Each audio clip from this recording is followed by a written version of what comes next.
Magandang araw po, welcome po sa aking channel, Love9 TV. Patalasasan po, meron po ba kayong mga properties na napapabayaan or non-performing assets? Plan nyo yung ibenta, pero wala kayong oras pagbenta nito. Kung ito'y pagkakatiwala nyo po sa amin, tawag lang po kayo sa aking numero, usap po tayo, gawan ko po ng video for free. Yes, libre po, wala po kayong babayaran. Tutulungan pa namin kayong mabenta ang inyong property. Kami na po bala sa marketing, sa boosting or paid ads, even sa tripping. Hindi na po kayo mapapagod sa pag-entertain ng mga buyers. Kami na po bala sa lahat. Tawag lang po kayo. Nandito po tayo ngayon sa Lian, Batangas, kung saan meron po tayong bagong video presentation. Isang residential property na walking distance lang po sa dagat or shoreline. Mula po sa dagat, mga 3 to 5 minutes walk po. Depende sa lakad niyo. Ito po yung nasa mataas na lugar. Kaya wala po kayong problema sa mga storm surge or kung baha man ang pag-uusapan. May lot area po ito na 125 square meters. Ito po titulado, buhay po ang may-ari. Kaya wala po kayong maging problema sa documentation o sa transfer ng title. Ito pong free pub container house ay may 1 bedroom, 1 bathroom, then may living room at kitchen. Then meron na rin pong bakod sa palibot nito. At tungkol naman sa dokumento, ito po'y titulado, buhay po ang may-ari, kaya wala po kayong maging problema sa documentation o sa transfer ng title. Possible po itong maging income generating once na ipasok nyo sa Airbnb. Tungkol naman po sa presyo nito at distance, location at travel time, pag-usapan po natin mamaya sa dulong parte ng video. So bago tayo pumasok dyan sa free pub container house, pakita ko muna sa inyo itong espasyo, napakalaki pa. Pwede pong maglagay ng deep pool. Then dito rin po sa harapan, pwedeng maglagay ng balkonahe. Ito po ay naka-sliding glass door. Sa labas po parang ang liit lang niya. Pero pag pumasok na po kayo, malaki naman po ang espasyo. High ceiling din siya. Then, maayos na rin ang pintura ng ceiling at wall. Sa dulo po ay yung papunta sa kusina. At ito po yung kwarto. May sliding glass window na rin po dito sa may living area. Ito po yung bedroom. Sa spasyo, sakto lang. Hindi naman siya ganun kaliit at hindi naman ganun kalaki. Then meron din pong sliding glass window. May aircon. Then sa pintura, okay pa naman. Meron din pong sofa bed. Labas po tayo para check natin yung ibang parte nitong property.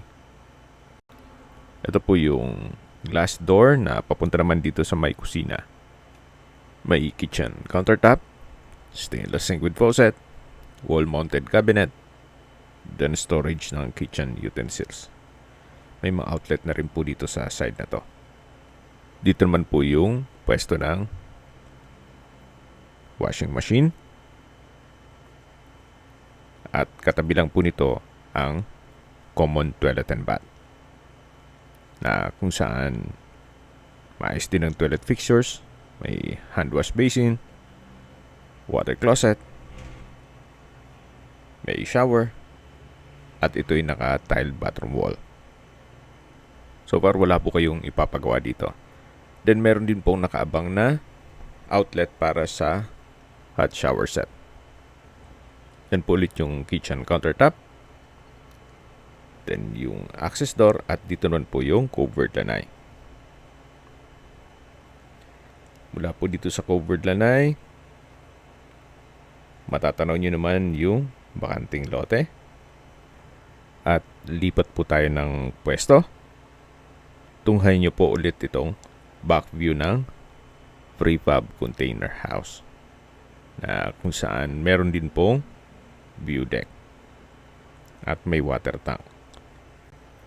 Then, sa likod po ay may mountain view at ocean view.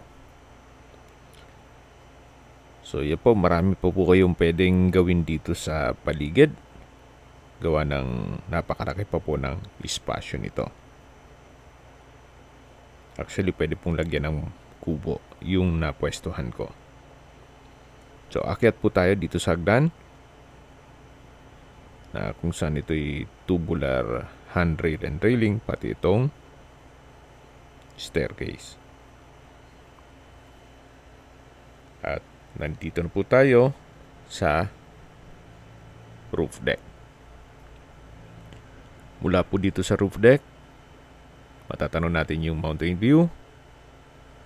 Then may water tank. So marami pa pong mga bakanting lote dito sa paligid. Pag dito naman po kayo nakaharap, yan po tanaw naman yung dagat. Tunghayan niyo po itong kapaligiran kung saan napakatahimik po. Sariwang hangin at sa klima naman, banayad lang. Hindi naman siya ganun kainit at hindi naman ganun kalamig. Okay, sa distance, location at travel time portion na po tayo. Mula po sa Calatagan-Lian Highway, ang distance is 5.2 kilometers at ang travel time is 15 minutes. Mula naman po sa Lian Public Market o sa bayan mismo, ang distance is 9 kilometers at ang travel time is 25 minutes. Mula naman po sa Jabez Medical Center, ang distance is 13 kilometers at ang travel time is 31 minutes. Yan po yung lagi kong binabanggit sa inyo na dapat nyo i-consider sa paghanap ng property, yung meron pong malapit na hospital. Hindi ko naman po sinasabing sakitin kayo. Yan naman po for emergency purpose lang naman. At mula naman po sa Tagaytay, ang distance is 39 kilometers at ang travel time is 1 hour and 10 minutes. Mula naman po sa Manila o sa airport, ang distance is 114 kilometers at ang travel time is 2 hours and 54 minutes. Okay, sa presyo na po tayo. Binebenta po ito ni owner sa halagang 1.9 million pesos net. Ibig pong sabihin, si buyer na po ang sasagot sa lahat ng taxes at expenses with regard to documentation. Kung may mga katanungan po kayo, tawag lang po kayo sa aking numero. At sa mga kababayan naman natin na sa ibang bansa, meron po akong Telegram. Sa mga iPhone user naman, may iMessage. Meron din pong Imo, Skype, Viber at WhatsApp. Same number lang po, 0917-316-3399. Ito po yung daan papunta sa dagat.